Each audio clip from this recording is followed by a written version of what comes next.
The last two years, of course, 2nd ID's won the 8th Army Combatives tournament, and my division sergeant major, he just pulled me to the side and said, hey, we won it twice already, and he's looking for that three-peat. So we're here for the three-peat.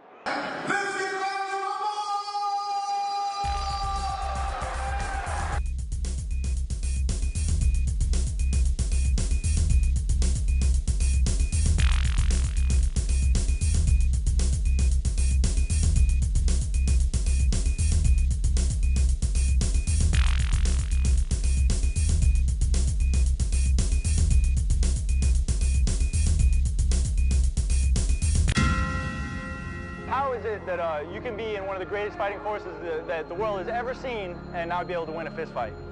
The purpose of it, ultimately to see the best fighters in the MSC, but at the same time, it's more than that. We're building a lot of resiliency. We're trying to bring awareness to a lot of things that the military does, not to mention push out sportsmanlike conduct, and then just get that whole physical aspect of the house, that whole warrior ethos aspect. Competition breeds training. When people see this, they want to train more, because generally if we don't have competitions, a lot of people don't get a lot of exposure to it. So I think it helps get the program out there, spread the word, and helps keep soldiers highly motivated. I like training a lot of the support MOSs because they feel like they're never going to be clearing a room, but they run checkpoints and they do aid and supply missions, especially out here in Korea. There's specifically some personnel, that's their only mission. So imagine that they went out to a village to deliver water after North Korea attacked. Next thing you know, the crowd becomes unruly. They need to be able to control the crowd, but you're not just going to start spraying bullets into everybody while you're there to give them water. Combatives, martial arts in general, ties into every aspect of the warrior ethos because it exemplifies the never quit mentality, the never leaving behind to find the sportsmanship. Everything together all ties into what the Army is, the warrior ethos, and everything we are about. May 2nd, 2015. 8th Army is hosting its annual Combatives tournament at Collier Fieldhouse on U.S. Army Garrison, Yongsan, Korea. Camp Casey's 2nd Infantry Division has been the reigning champion for the past 2 years. 2nd ID Combatives coach Sergeant First Class Torres Carr is in the building with the next rotation of warriors looking to retain the unit's infamy. My first concern, I want to make sure my fighters are safe and they go back to their units healthy, but we definitely want to go home with the trophy. Other contestants like Staff Sergeant James McCrary and the 35th Air Defense Artillery Brigade have a different agenda. We're here to give a formidable opposition to the governing body, which is 2ID, but it ain't gonna last long. We got this. My team, they've been training very hard, so I'm expecting them to just run through the rest of the tournament, tear them up. I expect First Sig to come out on top today. I think we have enough high caliber fighters that are going to go all the way, and that's going to outpoint the other teams.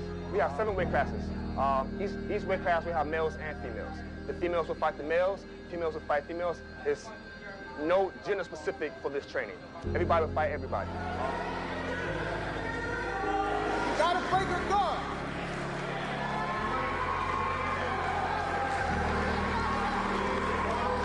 A lot of females that come to my class, they're generally the ones that want to be there, so they're just as aggressive, sometimes more so than the male. The females are a little more cautious coming in, especially you got somebody who's 120 pounds fighting a 200-pound person. It's brick house. If leaders are out doing it, first line supervisors, platoon sergeants, then the soldiers are more inclined to get out there. If they see their platoon leaders and their company commanders and first sergeants out there rolling around on the ground, then of course the soldiers will do it. So it just ties into that lead from the front. The one thing that this helps out with the most is being able to face adversarial conditions and face your fears and go full force to dominate. Specialist Daye Young is a pharmacy technician with the 65th Medical Brigade. Today she outmatches 2 of her 3 opponents. Just that my physique and my strength doesn't really represent what I was inside. So I wanted to get strong. I wanted to, show who I really am, inside and outside. So Combatives was just like the perfect thing to go for. I get scared a lot, especially coming here. I didn't know what to expect about the other competitors. So just by looking, they look strong, they look hard. It's just something that I have to do. to overcome that fear. But what I found is after the program, you'll see literally a night and day difference, especially in the females, because the confidence that comes with knowing how to handle yourself and knowing where you stand every time you step into a room, it also makes you humble, because you know when you can't beat a bigger fighter, and you know that no matter how much you have to leverage technique to overcome strength, and if you can't overcome strength, we do what we always do in the Army. We call it battle buddy. After that course, I just wanted to do better. Because I know the knowledge, but to use that skill, I actually have to be in the fight.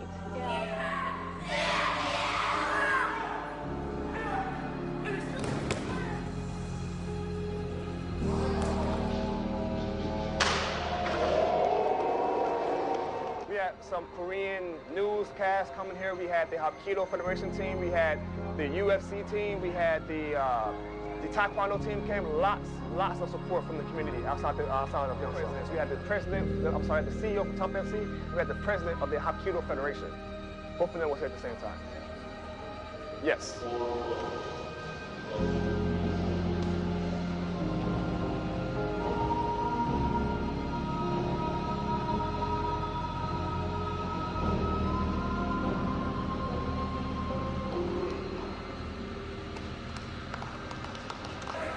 Match after match, each of the soldiers displayed their physical abilities, esprit de corps, and faith in the warrior ethos.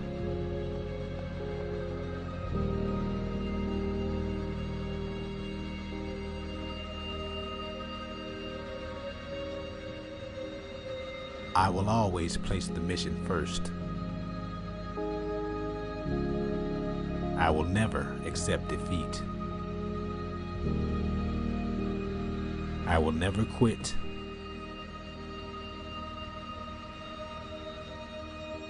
I will never leave a fallen comrade.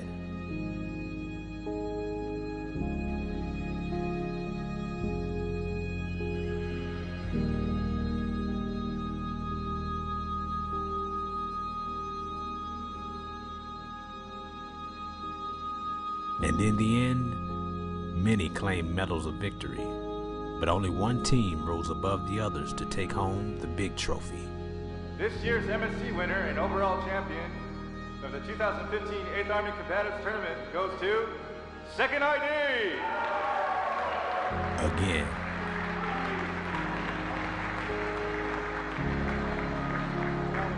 Take place, and then we'll move on into the Army song. You got the Army song? I'll let you know.